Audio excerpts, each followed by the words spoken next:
எல்லாருக்கும் வணக்கம். கடமையை செய் பலனை எதிர்பார்க்காத. என்னடா நம்ம எதுக்கோ எதிர்பார்த்துட்டு இருந்தோம், இது என்ன ஒரு ஸ்லோகம் சொல்கிறான்னு பார்க்குறீங்களா? எந்த விஷயத்துக்காக நீங்கள் எதிர்பார்த்துட்டு இருக்கீங்களோ அதுக்கு முன்னாடி ஒரு ஸ்லோகம், ஒரு குட்டி கதை. ஏன்னா இந்த வீடியோ முடியும் போது அந்த ஸ்லோகத்துக்கும் அந்த குட்டி கதைக்கும் ஒரு லிங்க் இருக்குது, சரிங்களா? கடமை செய் பலனை எதிர்பார்க்காத, அதான் அந்த ஸ்லோகம். எனக்கு ரொம்ப பிடிச்சிது. என்னடா இது, கடமையை செய்ய சொல்கிறாங்க, பலனை எதிர்பார்க்க வேணான்றாங்கல்லன்னு நிறைய பேருக்கு அந்த ஸ்லோகம் மேலே ஒரு டவுட் ஒன்று இருக்குது. வேலை பண்ணுறோம், வேலைக்கேற்ற கூலி எதிர்பார்க்கக்கூடாதா? இவ்வளோ கஷ்டப்பட்டு உழைக்கிறோம், சம்பளத்தை எதிர்பார்க்கக்கூடாதா அப்படின்னு. அந்த ஸ்லோகத்தோடைய முழு மீனிங் என்னன்னா ஒரு கதையாக சொல்லிடுறேன். ஒரு பெரிய வீடு, ஒரு மிகப்பெரிய பணக்காரர். அவர் ரூமு மட்டும் க்ளீன் பண்ணுறதுக்கு ரெண்டு ஆட்கள் இருப்பாங்க. ரொம்ப பிடிச்சவங்களும் 2 பேர் அந்த ரூம் க்ளீன் பண்ணுறதுக்கு வச்சுருக்காரு. அவர் மிகப்பெரிய பணக்காரர். அவர் இப்போ 2 பேரும் வந்து ரூம் துடைக்கிறவங்க. ஓகே, அவர் காலையில் ரெடி ஆகி அந்த ரூம்லேருந்து வெளியே வரும்போது அவங்க துடைச்சிட்டு இருக்காங்கல்ல, அதில் ஒருத்தர் வந்து அவர் பாட்டுன்னு ஒரு வேலையை பார்த்துட்டு இருப்பார், துடைச்சிக்கிட்டே இருப்பார். இன்னொருத்தர் இருக்கார்ல, அவர் போய், சார் உங்கள் ட்ரெஸ்ஸு சூப்பராக இருக்குது சார், சார் நீங்கள் போட்டுக்கிற கண்ணாடி நல்லா இருக்கு சார், சென்ட்டு சூப்பராக இருக்குது சார், நல்லா இருக்குது சார், சூப்பராக இருக்கீங்க சார், எனக்கு பேக் கொடுங்க சார் அப்படின்னு வாங்கிட்டு போவார். இன்னொரு ஆள் வணக்கம் சார் சொல்லிட்டு வேலையை மட்டும் பார்த்துட்டு இருப்பாராம். இப்படியே தினமும் நடக்கும். அப்புறம் அந்த ஓனர் வந்து இந்த ஊரை விட்டு வெளியூருக்கு போகிறாரு. போகும்போது 2 வேலைக்காரங்களும் கூப்பிட்டு ஒருத்தருக்கு வந்து 1 மாதம் சம்பளம் எக்ஸ்ட்ரா. யார் கூட பேக்லாம் தூக்கிட்டு போய் எப்போ பார்த்தாலும் நான் சூப்பர் சூப்பர்னு சொன்னார்ல, அவருக்கு 1 மாதம் சம்பளம் எக்ஸ்ட்ரா. இன்னொரு ஆளுக்கு ஒரு வீடு வாங்கி கொடுத்து அவரை, நீ என் கூடவே வந்துடுங்க, நான் அவர் கூடவே அவரை கூப்பிட்டு போகிறேன். இவன் ஓடி போய் கேட்டானா, சார் என்ன சார் தினமும் நான் தானே சார் உங்கள் பேக் எடுத்துருந்தேன், நான் கொடுத்த வேலையை நீ கரெக்டாக பண்ணல, நீ ஜால்ரா அடிக்கிறதுலையே இருந்த, எனக்கு இது நல்லா இருக்கு அது நல்லா இருக்குன்னு. ஆனால் அவன் வேலையை மட்டும்தான் பார்த்தான். வேலையை கரெக்டாக பார்த்தா பலனு கடவுள் கொடுப்பார், அந்த பலன் தான் இது அப்படின்னு சொன்னான். இப்போ விஷயத்துக்கு வருவோமா? திருச்சி கிழக்கு தொகுதி. இன்னைக்கு நான் என்ன முடிவு சொல்கிறேன் இது தானே. நான் திருச்சி கிழக்கில் நிற்கணும்னா நான் முதல்ல அரசியலுக்கு வரணும். நான் அரசியலுக்கு வரேனா இல்லையான்றதை சொல்கிறேன். அரசியல் எப்படி என் வாழ்க்கையில் வந்ததுன்னு சொல்கிறேன். உங்களுக்கு நல்லா தெரியும், என் வீட்டில் குழந்தைங்கள வளர்த்துக்கிட்டு நான் பாட்டுன்னு சோஷியல் சர்வீஸ் பண்ணிகிட்டு இருந்தேன். மாற்றுத்திறனாளிக்கு டான்ஸ் சொல்லி கொடுக்குறது, ஓப்பனர் சர்ஜரி பண்ணுறது, பசங்களை படிக்க வைக்கிறது, ஸ்போர்ட்ஸ் எல்லாத்துலேயும் என்னால் முடிஞ்ச வரைக்கும் பண்ணுவேன். என்னால் முடியல மற்றவங்கிட்ட கேட்டு பண்ணிகிட்டு இருந்தேன். இந்த டைமில் தான் ஜல்லிக்கட்டுன்னு ஒன்று வருது. ஒரு சில விஷயம்லாம் ஃபாஸ்ட்டாக சொல்லிடுறேன், உங்களுக்கு தெரிஞ்ச விஷயந்தான். ஜல்லிக்கட்டுன்னு ஒன்று வருது, அதில் நான் போகிறேன், சாப்பாடு போகிறதுக்காக குழந்தைங்களுக்கு போகிறேன். அப்படி நான் அந்த ஜல்லிக்கட்டு நடந்து முடிஞ்ச விஷயம்லாம் உங்களுக்கு தெரியும். அப்புறம் என் மேலே ஒரு தலைவர் விமர்சனம். எதுக்கு தலைவர்னு சொல்லுவார், நம்ம அண்ணன் தான், சீமான் அண்ணன் ஒரு விமர்சனம் வைக்கிறாரு. அதுக்கு நான் மறுபடியும் ஒரு ட்வீட் போடுறேன், அவர் ட்வீட் போடுறேன். அப்போ தான் என் வாழ்க்கையில் அரசியல்னு எடுத்து அந்த நுழையுது. நம்ம சாப்பாடு போகிறதுக்கு போகணும், இது என்னடா இவ்வளோ பெருசாக இருக்குது, அந்த ஜல்லிக்கட்டு தான் எனக்கு அரசியலில் உள்ள நுழைஞ்சது, என்னடா இவ்வளோ பெருசாக இருக்குது அப்படின்னு. அப்படியே போச்சு. அதே தலைவர் தான், அதே சீமான் அண்ணன் தான் ரஜினி சார் அரசியலுக்கு வர்ற மாதிரி பேச்சு அடிபட்ட உடனே அவங்க சைட்லேருந்து பேசுகிறாங்க, தலைவரை பற்றி பேசுகிறாங்க. தலைவர் எனக்கு வந்து ஒரு குரு, என்னை வாழ வச்ச தெய்வம், ஒரு அப்பா மாதிரி, ஒரு அண்ணன், அப்பா எல்லாமே சொல்லலாம். ஸோ அவரை பற்றி அதிகமாக பேச ஒரு முறையும் சூப்பர் ஸ்டாருக்கு ஃபோன் போடுவேன். அண்ணா ரொம்ப ஓவராக பேசுகிறாங்க, டெப்பா கம்முன்னு இருக்கண்ணா, நீ சைலண்ட்டாக இரு. இப்படியே ஓரளவுக்கு தான் நம்மளால் பொறுக்க முடியும். அதுக்கப்புறம் ஆடியோ ரிலீஸ் ஃபங்க்ஷனில் என் மனசில் இருக்கிறதெல்லாம் உடச்சி சொன்னேன், அதை நீங்களும் பார்த்துருப்பீங்க, தெரியும். அதுக்கப்புறம் ஒரு ரஜினி சாருக்கு ஒரு ஃபங்க்ஷன் வந்தது, அந்த ஃபங்க்ஷன்லேயும் பேசினேன் இதை பற்றி. உங்களுக்கு தான் தெரியுமா அந்த வீடியோ, யார் ஓட்டப்பந்தயத்தில் ஜெயிக்கிறது, இப்போ கூட அந்த வீடியோ போயிட்டுருக்கு. அதை பேசணும், அது பாட்டும் அப்படியே போயிட்டு இருந்தது. அதுக்கப்புறம் பார்த்தீங்கன்னா ரஜினி சார் அரசியலுக்கு வரேன்னு அனௌன்ஸ் பண்ணோடனே நான் போய் தலைவரை பார்க்குறேன். என்ன வரீங்களா அண்ணா, நியூஸில் வருது, ஆமாக்கா நான் வரேன் அப்படின்னா பயங்கர சந்தோஷம். ஏன்னா வாழ்க்கையில் ஒளி ஏற்றி வச்சவர், அவர் அரசியலுக்கு வர்றாரு, அவருக்கு சப்போர்ட்டிவாக இருக்கணும் நம்ம. அப்புறம் எல்லாருக்கிட்டையும் போய் நம்ம கேட்டுட்டு இருக்கோம், தலைவர் வந்துட்டாருன்னா எல்லாமே குழந்தைங்களுக்கு இன்னும் நிறைய பண்ணலாம் அப்படின்னு. என்ன நானும் வரேன்னு அப்படின்னா ரொம்ப சந்தோஷம் அப்படின்னு ஸ்ட்ரெயிட்டாக கிளம்பி நான் ட்ரஸ்ட்டுக்கு வரேன்.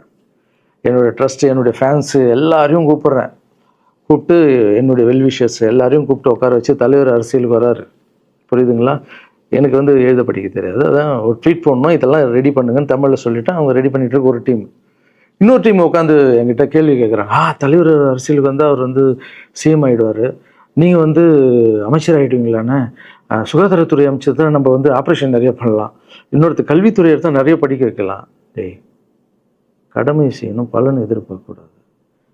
சுகாதாரத்துறை அமைச்சர், இது வந்து கல்வித்துறை, இதெல்லாம் படிச்சவங்க வர இடம். அண்ணன் படிக்கலடா.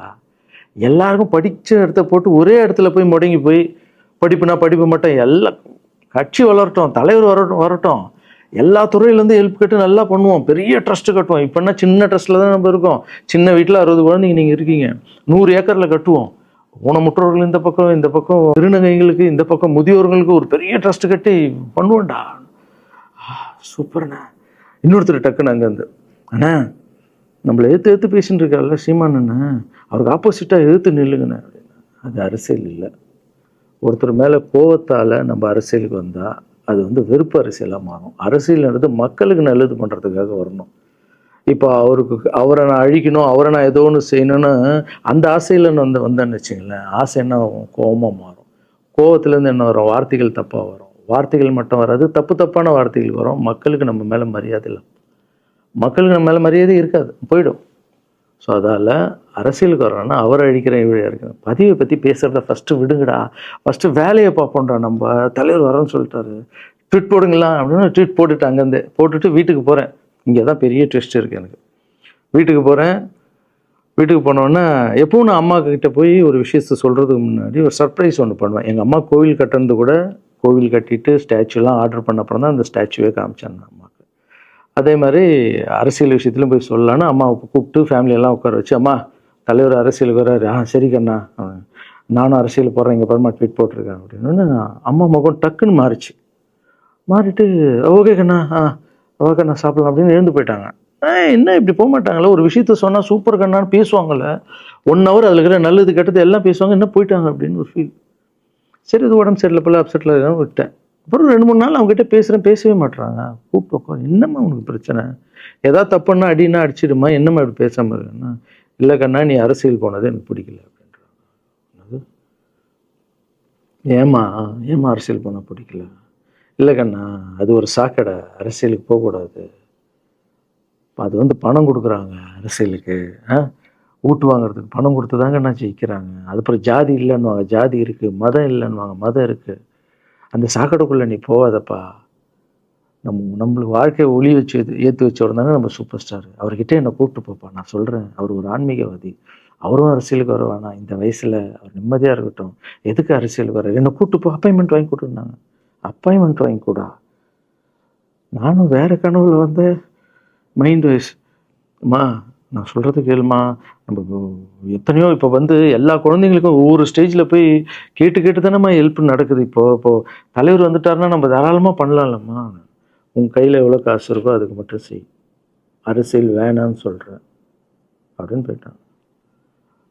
அந்த ஃபேஸ் வந்து அதுக்கப்புறம் அடிதான் நம்மளுக்கு. சரி, இந்த உலகத்தில் அம்மா மீறி பண்ணலாம், ஆனால் நான் உருப்பிட மாட்டேன், எனக்கு நல்லா தெரியும். இந்த உலகத்துலேயே எனக்கு யாருன்னா எங்கள் அம்மா தான். அது அம்மா இல்லை, எங்கள் கடவுள்னே சொல்லலாம், நான் எதிர்க்க பார்க்குற கடவுள். சரி, அம்மாவுக்கு சொல்லி புரிய வைக்கலாம். என்னடான்னு தலைவர்கிட்ட போய் எப்படி சொல்கிறது, பசங்கிட்ட ஒரு பயங்கர பில்டப் கொடுத்துட்டோம், அது இதுன்னு எல்லாம் வேற பார்த்துட்டு இருக்காங்க, என்ன பண்ணுறது. அந்த டைமை பார்த்து கொரோனா வருது. ஒரே ஷாக்கு, வெளியே போக முடியாதுன்றாங்க. இல்லைன்னா முடிஞ்சு போச்சு. பிரச்சாரம் பண்ண வெளியே போக முடியாது, தலைவருக்கு உடம்பு சரியில்லாமல் போகுது, ஹைதராபாத் ஷூட்டிங் போகிறாரு, உடம்பு முடியல, அப்படியே எல்லாமே கொலாப்ஸ் ஆகுது. அப்புறம் தலைவர் அலௌன்ஸ் பண்ணுறாரு, நான் அரசியலுக்கு வரல, டாக்டர்ஸ் வந்து போகக்கூடாதுன்னு சொல்லிட்டாங்க, கொரோனா டைமில் நம்ம வந்து பிரச்சாரம் போக முடியாது, அந்த காரணம் சொன்னார். அது உங்களுக்கு எல்லாருக்கும் தெரியும். தான் தலைமையில் கை வச்சுன்னு உட்காந்துட்டோம். நான் ட்ரஸ்ட்டில் இருக்கிற குழந்தைங்க மற்றவங்க எல்லாரும் என்னென்னோ நினச்சி ஒர்க் பண்ணிட்டு இருந்தால எல்லாரும் அப்செட்டில் உட்காந்துருக்கோம். தலைவர் ஒருத்தம் போய் பேசி பார்க்கலாம் அவர்கிட்ட, தலைவர் வர்றாரு, கூப்பிட்றாரு, போகணும். அந்த மாதிரி தலைவரை பார்த்ததில்லை நான். அப்படியே எனக்கு புரிஞ்சுது, அவர் ரொம்ப வலியில் இருக்கார் அப்படின்னு. எவ்வளோ சுறுசுறுப்பானால உடம்பு முடியலைங்கண்ணா. பரவாயில்ல, உங்கள் உடம்பு தானே முக்கியம், என்ன இதெல்லாம் என்னென்ன தூக்கி போடுங்கண்ணா. இல்லைங்கண்ணா, இத்தனை வருஷம் என்னை வாழ வச்சாங்கல்ல, அவங்களுக்கு ஏதாவது ஒன்று பண்ணணும்னு நினச்சாங்கண்ணா, இங்கே குத்துதுக்கண்ணா, எனக்கு என்ன பண்ணுறதுன்னு தெரியல, ரொம்ப கஷ்டமாக இருக்குது அப்படின்னு. அண்ணே அதை விடுங்கண்ணே, எல்லாம் அப்படின்னு அவர்கிட்ட பேசிட்டு அவர் வந்து அப்போ நான் முன்னாடி பேசும்போது அவர் சொல்கிறார், நான் கூட பதவிக்கு வரணும்னு ஆசைப்படல, இன்னொரு நல்ல ஆள் படித்த ஆள் அங்கே நிற்க வச்சு பார்ப்போம். யாருன்னே சொல்லுவேன், யாருன்னு கூட சொல்லலை. அது அப்படியே போச்சு. அவர் மனசுக்கு மட்டும்தான் தெரியும், யாருன்னு கூட சொல்லலை. ரொம்ப அப்செட்டாக இருந்தார். சரி ஓகே, இதுவும் கடந்து போகணும். அப்படியே கடந்து போச்சு. எனக்கும் காஞ்சனா படம் அது இதுன்னு வந்து பெரிய ஹிட் ஆகுது. அதுக்கப்புறம் யாருக்கிட்டேயும் நீங்கள் யாரும் எனக்கு ஹெல்ப் பண்ண வேணாம். முதல் நாள் நான் கலைஞர் ஐயா கிட்ட ஹெல்ப் கேட்டேன். அவர் ஒரு சில குழந்தைங்களுக்கு ஹெல்ப் பண்ணார். அதுக்கப்புறம் அன்புமணி ராமதாஸ் ஐயா, அவரும் ஹெல்த் மினிஸ்டர் இருக்கும்போது அவர் ஒரு சில குழந்தைங்களுக்கு ஹெல்ப் பண்ணார். அப்புறம் நம்ம விஜய் சார் நண்பர், அவர் ஒரு குழந்தைக்கு ஆப்ரேஷன் பண்ணார். ஸோ இருக்கும்போது என்னால் முடிஞ்ச வரைக்கும் சொந்த பணத்தை போட்டு பண்ணிவிடுவாங்க. முடியாத போது தான் நான் அந்த ஹெல்ப்பை கேட்பேன். இப்போ தான் நல்லா வந்துட்டுமே, யாருக்கும் எனக்கு பணம் கொடுக்க வேணாம், இனிமேல் என் சொந்த பணத்திலே பண்ணுறேன்னு சொல்லிட்டு நான் பாட்டுன்னு ஒரு வீடியோ கூட நான் போட்டேன், இனிமேல் யாரும் பணம்லாம் கொடுக்க வேணாம். அப்படியே போயிட்டுருக்கு. காஞ்சனாவெல்லாம் முடிஞ்சு ஜிகிர்தண்டா படம் ரிலீஸ் ஆகுது. ஜிகிர்தண்டா பார்ட்டி போயிட்டுருக்கு. டைரக்டர் நின்று பேசுகிறேன். நான் டைரக்டர் கிட்ட போகிறேன். டைரக்டர் யார்கிட்டயும் ஃபோனில் பேசிகிட்டு இருக்காரு. அப்படியே பேசிகிட்டு இருக்கிறவர் டக்குன்னு இந்த சீமான் பேசுவார்னு கொடுத்துட்டாரு என்கிட்ட. அவருக்கும் தெரியாது நான் பேச போகிறேன். அவர்கிட்ட லாரன்ஸ் பேசுவார், சீமான் ரெண்டு பேரும் சைலண்ட்டு. நானும் எதுவும் பேசலை, சீமானும் எதுவும் பேசலை. அப்படியே ஒரு நிமிஷம் அப்படியே நிற்கிறோம். பெரியவர் இல்லை என்னாலும் அண்ணன் அப்படின்னு, அவ்வளோதான் அண்ணன். பயங்கர பாசம். எந்த இடத்துல கோவம் இருக்கும் அந்த இடத்துல குணம் இருக்குன்னு சொல்லுவாங்கள்ல. அண்ணன் புகழ்ந்து தள்ளுறாரு ஜிகிர்தண்டாவை. இப்படி பண்ண கண்ணா, அப்படி பண்ண இவ்வளோ சூப்பராக பண்ண, அந்த சீன் எனக்கு ரொம்ப பிடிச்சதுன்னு. அவருடைய அன்பு தான் தெரியும்ல, எல்லாமே அதிகமாக இருக்கும் அண்ணன்கிட்ட. அண்ணா ரொம்ப சந்தோஷமாக வாழ்த்தினார். அப்புறம் நான் மாற்றம்னு ஒரு அமைப்பு ஆரம்பிச்சிருக்கேன்ல, இந்த விவசாயிகளுக்கு டிராக்டர் கொடுக்கறது, அப்புறம் மாற்றுத்திறனாளிக்கு ஸ்கூட்டி கொடுக்குறது, எல்லாமே அதை பார்த்துட்டு பத்திரிகையாளர் கேட்குறாங்க அவர்கிட்ட, ரகுவலரன் சார் மாற்றம்னு அமைச்சிருக்காருன்னா, நல்ல விஷயம் தம்பி, நல்லா பண்ணிட்டோம், நல்லா இருக்கட்டும் அப்படின்னு வாழ்த்தினார். ஸோ ஒரு பெரிய பிரச்சனைக்கு கடவுளே அதை அப்படியே சால்வ் பண்ணி வச்ச மாதிரி ஆயிடுச்சு. அப்படியே போச்சு. ஆனால் நீங்கள் நல்லா இருக்கணும், எங்கே இருந்தாலும் நல்லா இருப்பீங்க. எப்போல்லாம் ட்ரஸ்ட்டுக்கு போகும்போது பசங்கள்லாம் கேட்பாங்க, அந்த 100 ஏக்கர் ட்ரஸ்ட்டு குழந்தைங்க, சரி ஓகேடா. அப்படி பார்த்தீங்கன்னா நண்பர் விஜய் சார்கிட்ட பேசிகிட்டு இருக்கும்போது நான் வர அரசியலுக்குன்றாரு. நிஜமா நண்பா அப்படின்னு, எஸ் அப்படின்னு. மறுபடியும் போய் ட்ரஸ்ட்டில் உட்காந்து டேய் நண்பர் வராரு. ஏன்னா சூப்பர் ஸ்டார் எனக்கு எவ்வளோ க்ளோஸோ, நண்பர் கூட அவ்வளோ க்ளோஸ் தான் எனக்கு. ஏன்னா மேகமாய் வந்து போகிறேன்ற சாங்லேருந்து நான் அவருக்கு டான்ஸ் மாஸ்டராக பண்ண ஆரம்பித்தேன். அதுக்கப்புறம் நிறைய சாங் பண்ணேன், சரக்கு வச்சுருக்கேன். அது உங்களுக்கு தெரியும், அந்த தாம் தக்க தீம் தக்க. அவருக்கு மட்டும் நான் ஸ்பெஷலாக பண்ணி கொடுத்துட்டு போவேன். தமிழ் வேறு யாருக்கும் பண்ண மாட்டேன். அவர் கூப்பிட்டா வருவேன், தலைவர் கூப்பிட்டா வருவேன், சாங் பண்ணிட்டு போவேன். அவர் வரணும் போது எஸ், ஏன்னா அவர் ஒரு முடிவு எடுக்க மாட்டார், எடுத்தாருன்னா அவர் நல்ல உழைப்பாளி பண்ணுவார் அப்படின்னு நினச்சி மறுபடியும் போய் ட்ரஸ்ட் ஆளுங்கெல்லாம் பேசுகிறதுக்கு முன்னாடி, ஐயோ அம்மா இருக்காங்களே பிடிக்காத, ஃபஸ்ட்டு அங்கே கரெக்ட் பண்ணணும்ல. அங்கே போனேன். அம்மா நண்பர் அரசியலுக்கு வராருமா, என்னம்மா அப்போ தான் ஓகே, இப்போ எல்லாம் மாறி இருக்கு, போகலாமா, நீ ஃபஸ்ட்டு அவர்கிட்ட ஒரு அப்பாயின்மெண்ட் வாங்க, நான் உன்னை கூப்பிட்டு போகிறேன் அப்படின்னா. கூப்பிட்டு போய் இந்தப்பா என் பிள்ளைய ஒப்படைக்கிறேன் பார்த்துக்கப்பான்னு சொல்லுன்னு பார்த்தா, என்னம்மா பேச போகிறான்னு கேட்டேன். நீ அரசியலுக்கு வராத தம்பி, இது ஒரு சாக்கடை, நீ அரசியலுக்கு வராத, நீ ரொம்ப சைலண்டான ஆள், உனக்கு இதெல்லாம் செட் ஆகாது, பணம் கொடுத்தா தான் ஜெயிக்க முடியும், ஜாதி இருக்குது, மதம் இருக்குது, இதெல்லாம் தாண்டி வருது கஷ்டம்னு நான் அவர்கிட்ட சொல்கிறேன்ப்பா அப்படின்னு. அப்படியே மா புரிஞ்சுக்குமாண்ணா, டேய் மீன் குழம்பு வச்சுருக்கேன் சாப்பிட்றேன், அதே மீன் குழம்பு. ஓகே, நான் நினச்சிட்டேன் நம்ம ஜாதகத்தில் இல்லை போல், சரி விட்டுடலாம், சரி இப்போ விட்டுருவோம், ஒரு 2-3 நாளைக்கு அப்புறம் மறுபடியும் பேசுவோம் அப்படின்னு மறுபடியும் பேசுகிறேன். அதே மறுப்பு தான். நானும் நண்பர்கிட்ட பேசுகிறேன், அம்மா இப்படி சொல்கிறாங்க நண்பா, அது அவங்களுக்கு தெரியல, அவர் நிறைய பேச மாட்டார், வயசானவங்கல்ல, தெரியல, வந்தப்புறம் புரியும், ஒரே வார்த்தை தான். அதுக்கப்புறம் ஃபோனில் கூட்டணி கட்சியெல்லாம் வராது போது, நண்பா என்னடா யாரும் கூட்டணி கட்சி வரல நண்பா, இது அது, நான் எனக்கு ஒருத்தர் பிடிச்சிட்டாங்கன்னா மனசில் பட்டதை எல்லாமே சொல்லிகிட்டு இருப்பேன். அது நல்லதோ கெட்டதோ, என் பழக்கம் அப்படி தான், பிடிக்கலாம் தூரம் ஒதுங்கிடுவேன். அப்படியே போகுது. எலெக்ஷன் வருது, அனௌன்ஸ் பண்ணுறாங்க, எலெக்ஷன் நண்பர் நிற்கிறாரு. ரிசல்ட் அன்றைக்கி டோட்டலாக மாறுது எல்லாமே, அப்படியே தலைகீழாக ஆகுது, புரட்டி போடுறாரு சரித்திரத்தை. வேறம்மா முதல்ல தெரிந்து எங்கள் அம்மாவை தான். எனக்கு ரொம்ப ஆசையாயிடுச்சுன்னா எங்கள் அம்மா மேலே அம்மா பேர் கண்மணி. கண்மணி அப்படின்னு தான் கூப்பிட்டு போவேன். எங்கன்னு கூப்பிட்டு போனால் அம்மா கண்ணு, என்னடா இவ்வளோ உஷாராக வர, என்ன விஷயம், இங்கே உங்ககிட்ட தான் பேசணும். நீ என்னம்மா சொன்ன, பணம் கொடுத்தா தான் ஓட்டு போடுவாங்க, ஜாதி இருக்குது, மதம் இருக்குது, புது ஆளுங்களை வர விட மாட்டாங்க, ஜெயிக்க முடியாது, இதெல்லாம் சொன்னல. நண்பர் ஜெயிச்சிட்டார் பார்த்தியாம்மா. அந்த ஒரே ஒரு முகத்துக்காக ஓட்டு போட்டிருக்காங்க. நம்பிக்கையான ஆள் வந்தால் போடுவாங்கம்மா, நல்லவங்களாம் வரலாமா, புரிஞ்சுக்கம்மா, என்ன விடுமா. இப்போ என்னம்மா சொல்கிற அப்படின்னு கேட்டேன். முதல் முறையாக எங்கள் அம்மா முகத்தில் ஒரு சிரிப்பை பார்த்தேன். ஆமாங்கண்ணா, அந்த புள்ள எல்லாத்தையும் மாற்றிடுச்சு, இவ்வளோ பெரிய வெற்றி அடி வரணும்னு நான் எதிர்பார்க்கலப்பா. ஒரு நல்ல மனுஷன் வந்து பண்ணணும்னு நினச்சா அது முடியுங்கண்ணான்ற நம்பிக்கை எனக்கு வந்திருக்குப்பா அப்படின்னு அம்மா சொன்னான். அப்போ என்ன போயிடலாமா, ஓகேவா அப்படின்னு கேட்டேன். போகண்ணா, நீ நினச்ச மாதிரி பண்ணு அப்படின்னு அம்மா சொன்னோன்னு காலில் சாஸ்தாகமாக வந்தேன். தேங்க்யூ ஸோ மச்மா அப்படின்னு. ரொம்ப ஹாப்பி நான். அம்மா ஓகே சொல்லிட்டாங்க அரசியல் வர்றதுக்கு. இப்போ நான் தாய்க்கு நிகரான்னு நினைக்கிறேன். என் ரசிகர்கள் கேட்குறேன், நான் அரசியலுக்கு வரலாமா? இதை பார்த்துட்டு இருக்கிறவங்களுக்கு, இந்த மக்களை கேட்குறேன், நான் அரசியலுக்கு வரலாமா? அந்த தகுதி எனக்கு இருக்கா? நீங்களும் சொல்லுங்கள்.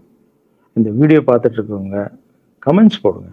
பசங்களா, இவங்க தான் என்னுடைய 22 வருஷத்தினுடைய உழைப்பு. அரசியலுக்கே வராமல் மக்களுக்கு நான் செஞ்ச சேவை உங்கள் கண்ணு முன்னாடி நிப்பாட்டியிருக்கேன். இப்போ உங்கள் வயசு என்ன? 22 வயசாகுது. ஒரு வயசில் என் கையில் வந்தார் இவர். அந்த ஃபோட்டோவை நீங்களே பாருங்கள். இப்போ 22 வயசு. ஒரு குழந்தைய வளர்க்குறதுக்கு நீங்கள் எவ்வளோ கஷ்டப்படுவீங்க உங்களுக்கு தெரியும்ல. அந்த கஷ்டம் என்னென்னா, ஸ்கூலுக்கு அனுப்புறது ஃபீஸ் கட்டுறதுலேருந்து, உடம்பு சரியில்லாமல் போனாலும் அவன் ஆசையில் நிறைவேற்றுறதுலேருந்து, ஒரு குழந்தைக்கு அப்படி இருந்தால் 60 குழந்தைங்களை வளர்த்துருக்கேன். எவ்வளோ பிரச்சனை வந்திருக்கேன், எவ்வளோ நோய்கள் வந்திருக்கும், எவ்வளோ நைட் தூங்காமல் வந்திருக்கேன், அதில் எவ்வளோ டிஸ்டர்ப், அதுவும் என் வீட்டில் வளர்த்துருக்கேன். இதெல்லாம் எதுக்கு பண்ணேன்னா, எந்த ஒரு எதிர்பார்ப்பும் இல்லாமல் கடமை செய் பலனை எதிர்பார்க்காதன்ற அந்த வார்த்தை எனக்கு ரொம்ப பிடிக்கும்.